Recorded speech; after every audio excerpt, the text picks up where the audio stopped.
في فيديو جديد. يا رب يكون الجميع بألف صحة وخير وسلامة وسعادة يا رب. احنا النهاردة هنبقى بنتكلم مع حضراتكم على أزمة، مشكلة، بدأت إنها تظهر التداعيات بتاعتها في آخر 48 ساعة ما بين مصر وما بين المغرب. آم، وهي مرتبطة بشكل ما أو بآخر باتفاقية أغادير. فهنبقى مستنيين لو حد من السادة الأفاضل عنده يعني تعليق، أو هل هو حد على دراية بسبب الأزمة أو الخلاف اللي ما بين مصر والمغرب.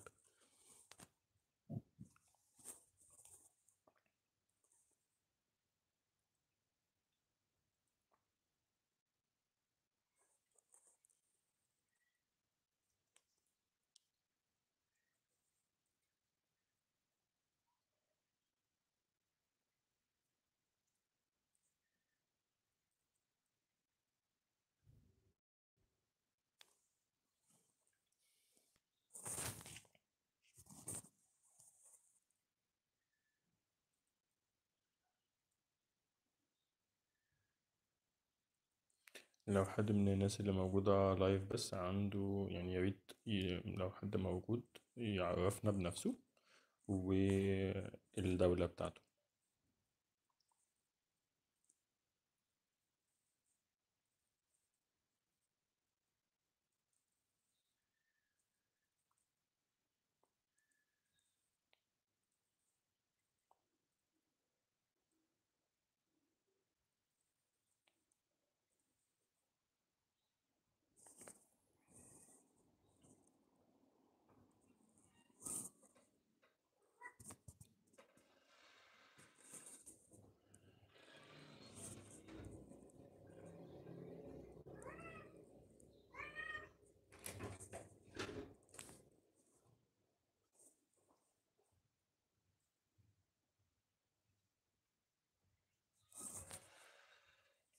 طيب، أهلا وسهلا بحضراتكم جميعا.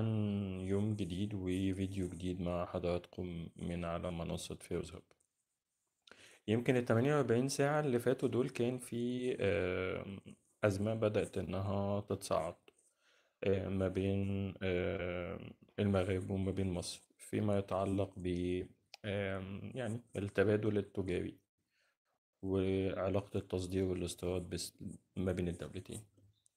أم، بس يا ريت كل اللي بيبقى بينضم معانا في اللايف يبقى بس بيعرفنا بنفسه، بيعرفنا بدولته، وهل هو ملم بوجود المشكلة أو الخلاف ده، وإيه سببه. هل حد عارفه ولا لأ؟ طيب، طبعا المشكلة إن إحنا لما بنتعامل مع، نقدر نقول، موضوع يتعلق بالعلاقات الدولية والتجارة الإلكترونية وتحديدا التصدير والاتفاقات، مشكلتنا الرئيسية ومشكلتنا الأساسية في الموضوع ده إن إحنا بنتعامل مع دول ذات سيادة. يعني للأسف وأنا بعمل يعني تحضير للفيديو ده، للأسف ساعات بيبقى في بعض الناس عندها يعني طبع، نقدر نقول تنمر، ونقدر نقول بيوصل لحد العنصرية. يعني بعض الناس اللي بتناقش ده خلاف وخلاف مصالح، والمصالح دي هي مصالح متبادلة ما بين مصر وما بين المغرب. من حق كل دولة ذات سيادة إن هي تحافظ على حقوقها وعلى مكتسباتها، ونبقى احنا كمان فاهمين المشكلة جاية ازاي وطالعة ازاي. مش ان احنا نبقى لا يعني مش مشكلة، وان الميزان التجاري اللي ما بيننا وما بين المغرب مش مشكلة، ونقدر ان احنا ن يعني نتغاضى عنه او كل الكلام ده. فدي جزئية أساسية ورئيسية الناس لازم تبقى حطاها في اعتبارها، بمعنى انه ان احنا نبقى يعني واخدين بالنا في الموضوع ده، حاطينه في اعتبارنا بشكل كويس وبشكل أساسي. في انه المغرب من حقها انها تحافظ. يعني طبعا اولا الاتفاقيه اللي موجوده ما بيننا، طبعا هي في اتفاقيه اغادير يمكن هيبقى بنفرد ليها مساحه ووقت اكتر. اتفاقيه اغادير دي هي ما بين 4 دول. هي من 2004 ما بين مصر والمغرب وتونس والأردن. اتفاقية أغادير هي بتبقى بتدي نوع من المزايا والمكتسبات وطريقة أحسن وأفضل للتصدير لدول الاتحاد الأوروبي. طيب، إيه اللي حاصل ما بين مصر والمغرب في آخر فترة؟ ويمكن الموضوع ده بدأ إن هو يعني يبقى شايف إنه المغرب آم، منع دخول عدد من السفن. وأهل بحضرتك بنت مسقطة من أكيد من ليبيا الشقيقة. ليبيا الشقيقة طبعا. إن لازم إحنا كحد مهتم بالتسويق الدولي وبالتجارة الدولية، الاتفاقات دي لازم نبقى على دراية بيها، لازم نبقى عارفين وعارفين إن إحنا الوضع مختلف. إحنا لما بنتعامل في التجارة الدولية بنتعامل في التصدير، فإحنا بنتعامل أولا مع أكتر من متغير. حضرتك أو حضرتك وأنت بتشتغل في يعني في صناعة، في أي حاجة ليها علاقة بالتسويق المحلي أو التسويق الوطني، بتتعامل مع سلطة واحدة، بتتعامل مع مواصفات واشتراطات جودة واحدة، بتتعامل مع ده بشكل رئيسي أساسي. بس لما أنت بتيجي بتتعامل مع تصدير مع اتفاقية دولية ما بين مجموعة من الدول، كل دولة وبيبقى ليها يعني نقدر نقول اشتراطاتها ودنيتها. الاتفاقية بتاعت اتفاقية أغادير دي هي مهمة ليه؟ لأنها تمهيد وتحضير للتصدير للاتحاد الأوروبي. معمول فيها حاجة ليها علاقة بفكرة تراكم المنشأ. بمعنى إيه تراكم المنشأ؟ بمعنى إنه كل طبعا بس لازم حضراتكم، بس كل الناس اللي موجودة معانا على اللايف، بس يا ريت إنها تعمل لايك للفيديو، وكمان إنتوا بس تعرفونا بنفسكم وبدولتكم. نتشرف بالجميع طبعا من كل مكان، سواء كان من مصر أو من غير مصر. ف ده المتغير الرئيسي والأساسي، ولازم نخلي بالنا احنا واحنا بنتعامل كمصريين في التعامل مع بقية آه، الناس من دول مختلفة، انه مش طول الوقت احنا الأفضل أو احنا الأحسن، أو انه لا، لازم تبقى فاهم كويس مصلحتك انت فين، واللي قدامك كمان من حقه ان هو يدور على مصلحتك. ف المشكلة في انه المغرب، او انه فكرة انه المفروض انه دي علاقة ما بين مصر و3 دول تانيين، الاردن زي ما قلنا وتونس والمغرب.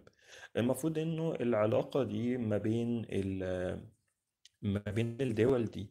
المغرب مثلا بتقوم بتصنيع سيارات عربيات، ومصر ما بتاخدش منها.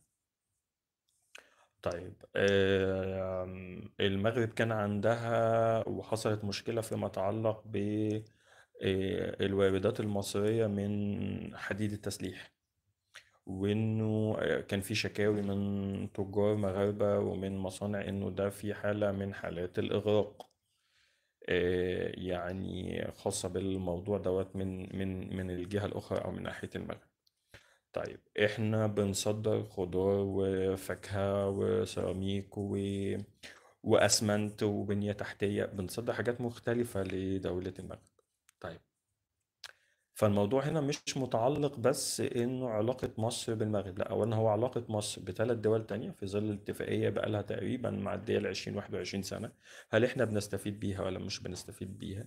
هل احنا فاهمين كناس شغالة في مجال التجارة الدولية والتسويق الدولي والتصدير، عارفين وملمين بقواعد الاتفاقية ولا لا؟ الموضوع طيب، هل انا بستخدم او بتعامل مع اتفاقية اغادير دي بس على فكرة انه حاجة في ظل انه مفيش ان في حالة من الاعفاء من القيود الجمركية في التعاون ما بين او التصدير والميزان التجاري ما بين مصر وما بين الدول دي ولا لا؟ دي مشكلة رئيسية وأساسية لازم الناس تبقى فاهماها وتبقى عارفاها، إن اتفاقية أغادير هي مش بس ما بين مصر والثلاث دول. لأ، هو المفروض أصلا إن يبقى في نوع من التكامل، وده موجود ما بين دول جنوب المتوسط وشمال المتوسط. الاتحاد الأوروبي بيشجع إن يبقى في تعاون ما بين الدول، ما بين مصر، ما بين تونس، ما بين المغرب، مع الأردن كمان، إن دي هي في ظل الشراكة الأمم المتوسطية. فإحنا لازم نبقى حاطين في اعتبارنا واخدين بالنا من الجزئية دي بشكل كويس، بإنه يعني إن الاتفاقية بتاعت أغادير دي هي مش بس متوقفة على الميزان التجاري ما بين الدولتين، لا، هي كمان ليها أبعاد تانية. طيب، فهل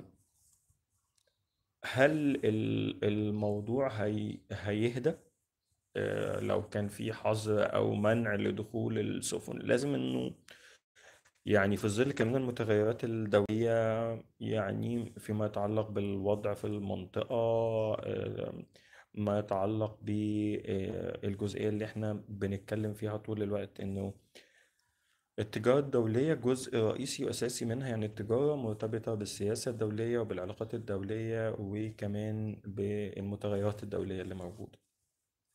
آم، كمصر انت مثلا عندك دلوقتي كان الكلام في انه عفوا بيجي نقدر نقول واردات من المغرب فيها غش او فيها مشكلة. طيب يعني شوف ايه المشكلة من ناحيتك انت كمصر.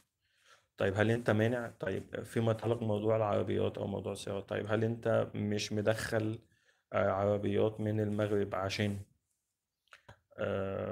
مثلا عندك أزمة في الدولار؟ تمام. طيب ولا الموضوع له علاقة بالبيزنس بتاع تجار العربيات اللي موجودين أو مستوردين العربيات الموجودين كمان في مصر؟ تمام. بس أنت لازم، دي الجزئية الرئيسية والأساسية اللي أنا بتكلم فيها، إن اتفاقية أغادير محدش يبص تحت رجليه بس. لا، هي دي اتفاقية أغادير دي هي أصلا معمولة، وممكن برضه هنبقى بننزل تفاصيل عنها. هي معمولة بشكل رئيسي وأساسي لتسهيل دخول الصادرات من الأربع دول اللي قلناهم، اللي هم مصر، المغرب، تونس، والأردن، إنها تخش الاتحاد الأوروبي، إن يبقى في تكامل، إن يبقى في، يعني هي بتعمل حاجة اسمها يعني فوائد قواعد المنشأ المركبة. بأنه تمام إن أنت مثلا بتجمع عربية في منتج معين، مثلا في أنت بتطلع الصادرات الزراعية مثلا، أو بتطلع منتج كرو ماتيريال أو بيطلع من دولة من الأربع دول لدولة منهم، بحيث إن هو يتعمل عليه بروسيس وبيبدأ أنت بالتالي بتعظم من القيمة المضافة. فالمشكلة اللي تبقى موجودة إن إحنا ما نبقيش واخدين بالنا من اتفاقية زي دي. طيب إلى حد ما المنتجات في دول كتيرة من الاتحاد الأوروبي هي بتفضل إنها تاخد من تونس مثلا، إنها تستورد من تونس. يعني في مثلا من ضمن الحاجات في الزيوت مثلا زيت النيولي مثلا. فزيت النيولي في نوعين أو في مصدرين، في نيولي مصري وفي نيولي تونسي. في فرق تقريبا في، يعني ممكن يبقى واصل مثلا في الطن، واصل مثلا ل 2000 ل 3000 دولار، ده في الطن. بس علشان فكرة قاعدة المنشأ، فكرة بس انه ده من تونس. ساعات برضو انه الجودة بتاعت المنتجات والشهادة، وساعات للأسف فكرة الفهلوة المصرية اللي بتبقى موجودة، انه حد بيطلع منتج فبيطلعه خلاص، عمل الديل الأولاني والدنيا ماشية كويس، لكن ان الديل ده او انه المشكلة دي او ان الفكرة دي بتيجي بتقف او بتتعطل بسبب انه الناس مش بتبقى مهتمة بانه اول شحنة زي تاني شحنة زي الشحنة 20. لا، انت ممكن للأسف ده موجود عند بعض الناس، موجود برضو، يعني لانه حضرتك او حضرتك داخل في مجال التصدير ومجال التجارة الدولية والتسويق الدولي. وهل انت فاهم فيه ولا معتمد على مخلص جمركي وبس؟ هل الموضوع وللأسف الكارثة اللي موجودة في التجارة الدولية وتحديدا فيما يتعلق بالتصدير هو وجود السمسرة، وجود الوسيط. الوسيط ده هو مش فاهم في حاجة، هو بيهمه ان هو ياخد الكوميشن بتاعته، ويهمه ان هو يعظم من الاستفادة بتاعته. ففي مجالات معينة، يعني مثلا عايز اقول لحضراتكم انه فيما يتعلق تحديدا مثلا بالاسمنت، الاسمنت المصري. اهلا بحضرتك يا فندم. هل يعني كنت بقول المثال بتاع بتشرف جدا بكل الموجودين معانا. يا ريت بس كل الناس اللي موجودة معانا على اللايف تبقى بس بتعمل لايك للفيديو وبتشترك معانا على القناة، بحيث ان احنا يعني هنبقى بنتابع الأزمة اللي ما بين مصر والمغرب دي، وهنبدأ برضو نتكلم أكتر حوالين اتفاقية أغادير، على شروطها، على مواصفاتها، على تقييمها، على تطبيقها ما بين الدول المختلفة. نرجع تاني لنموذج الأسمنت. فكان بيبقى فيه مشكلة مثلا، وده اللي بتوضح مشكلة السمسرة أو الوسيط اللي بيبقى موجود في النص. إنه اللي كان بيحصل إنه الأسمنت، طبعا الأسمنت من ضمن أهم المواد اللي مطلوبة تحديدا مثلا في دول زي دول الاتحاد الأوروبي، بحكم للأسف برضه دي لازم ناخد بالنا منها. وبرضه هيبقى فيه بنفرد يعني الموضوع اللي بعد كده لحاجة ليها علاقة بالبصمة الكربونية. صناعة الأسمنت هي من الصناعات اللي مش يعني ألطف حاجة فيما يتعلق بدول الاتحاد الأوروبي. فهم بياخدوها من الدول الأخرى، دول جنوب المتوسط. تمام. فاللي كان بيحصل في مصر إيه؟ بيحصل في مصر إنه حد بيلف بياخد كميات من الأسمنت من بقى شركات مختلفة. ممكن بقى يبقى أسمنت فيه مشكلة بقى له فترة مركون، يعني يبدأ إن هو يلمه ويبدأ إن هو يطلعه. فبقى في شكاوي كتيرة من الجودة. طبعا في الحالة دي اللي مين اللي بيبقى في الوش؟ الشركات، لانه هو في الاول وفي الاخر انت جاي لك اسمنت كذا، اسمنت طور، اسمنت بورتلاند، اسمنت كذا، اسمنت كذا. تمام.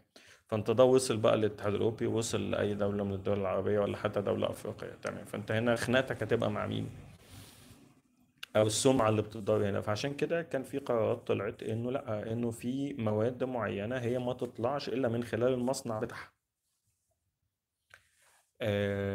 مثلا في الزيوت، ففكرة انه لازم فيما يتعلق بالتصدير، ما يتعلق بالتجارة الدولية والتسويق الدولي، موضوع هما في حاجتين رئيسيتين، ملهمش تالت: سعر وجودة. والسعر والجودة ده هو اللي يخليك تفتح سوق، أو السوق يتقفل عليك وعلى كل القطاع اللي انت فيه أصلا. بس فإلى حد كبير جدا جدا جدا لازم نبقى واخدين بالنا في إنه ما نتعاملش مع الموضوع باستهتار. زي ما قلت، أنا حبيت بس إن إحنا في خلال اللايف دوت إن إحنا نبقى نوضح إن في أزمة وإن في مشكلة، وإن إحنا نبقى بنتابعها، أو إن الناس محدش يعني ممكن إنه الناس ما تبقاش واخداها العنجهية شويتين. لأ، وإحنا والمغرب ليه قافلين وليه؟ تمام، لأنه أنت بتدور على مصلحتك، والمغرب أو المملكة المغربية بتدور على مصلحتها، الأردن بتدور على مصلحتها، وتونس بتدور على مصلحتها. ف يعني ده كده تنويه للناس اللي ممكن انه يعني بتتواصل او في او حابه انها تبقى، يعني طبعا ده هيبقى له تأثيرات، واتمنى ان تداعياته برضه هنحاول نبقى بنحصر، يعني بنعمل حصر بيها، انه هل ممكن ده هيأثر.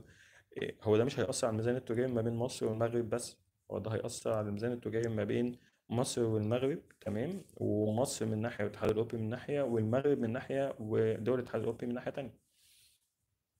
فاللي واخد القرار أو واخد يعني، وطبعا العلاقات الدولية والتجارة الدولية ما فيهاش عند، يعني ما فيهاش إنه لا أصل هو عمل فأنا هرد، ما فيش كده.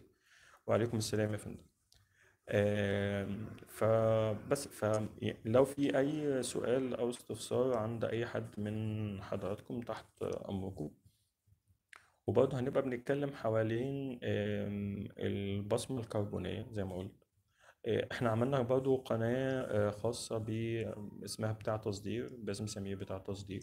دي هيبقى التركيز عليها ان احنا نبقى بنعمل نوع من الوان تو وان كونسلتيشن، او ان الناس لو عندها مشروع، عندها شحنة معينة، عندها فكرة معينة هي عايزة إنها تبقى موجودة، هتلاقوا كل ال التوصيفات. بنعمل حاجة كمان ودي يعني حابب إن أنا نبقى بنتكلم فيها، إن إحنا هنبقى عاملين بازار أونلاين. بازار أونلاين دوت مفتوح يعني للمنتجات والسلع اللي على يعني طبعا من كل الدول العربية. نتشرف طبعا معانا موجودين على اللايف ناس موجودة من كذا دولة عربية. هيبقى في برضه لايف احنا بنطلعه، وفي حاجات بنطلعها بلغات مختلفة. فنبقى مهتمين ان كل اللي عنده سلعة او منتج او بيقدم خدمة حابب ان هو يبقى موجود، وان احنا نبقى بنساعده، وان احنا نبقى بنعمل نوع من الاسسمنت كده ونوع من الدعم والمساعدة، بان احنا نبقى يعني طول الوقت قادرين ان احنا نقدم كل الدعم وكل المعلومات والخبرات والسكيلز كمان والقدرات اللي عندنا للجميع. آم، المهم جدا ان انتوا هتلاقوا في فيديوهات مختلفة بنتكلم فيها مثلا حوالين ال HS كود، حوالين الاكواد دي، وازاي ان انت ممكن استخدامك للكود ده ممكن يخليك تضاعف مبيعاتك وتضاعف قيمة الشحنة بتاعتك، وبالتالي تضاعف أرباحك من 10 ل 15 ضعف. فازاي هل انت بتركز في ده ولا ده؟ ف يعني ده كان كده بشكل عام، حاولنا ان احنا نبقى بنلخص المشكلة، وهنبقى بنتابعها على مدار اليوم وعلى مدار الأيام اللي جاية، بحيث إن لو في أي مستجدات برضه هتلاقوا في فيديوهات احنا هنبدأ إن احنا ننزلها ليها علاقة أكتر بكل التفاصيل اللي احنا اتكلمنا فيها حوالين نص الاتفاقية. طب ازاي ان انت ممكن تقدر ان الاتفاقية دي موجودة فتقدر تستفيد بيها ازاي.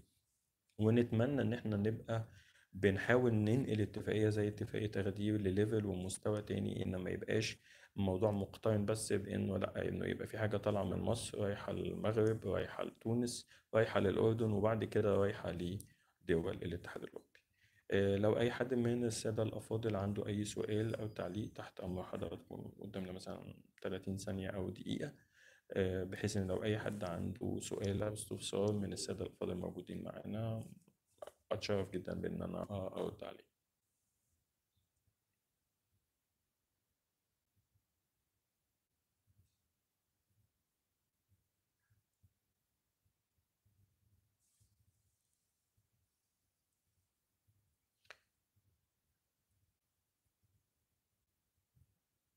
ماشي. على العموم لو في أي حد من حضراتكم بعد كده عنده أي سؤال أو استفسار، نتشرف جدا بيه طبعا.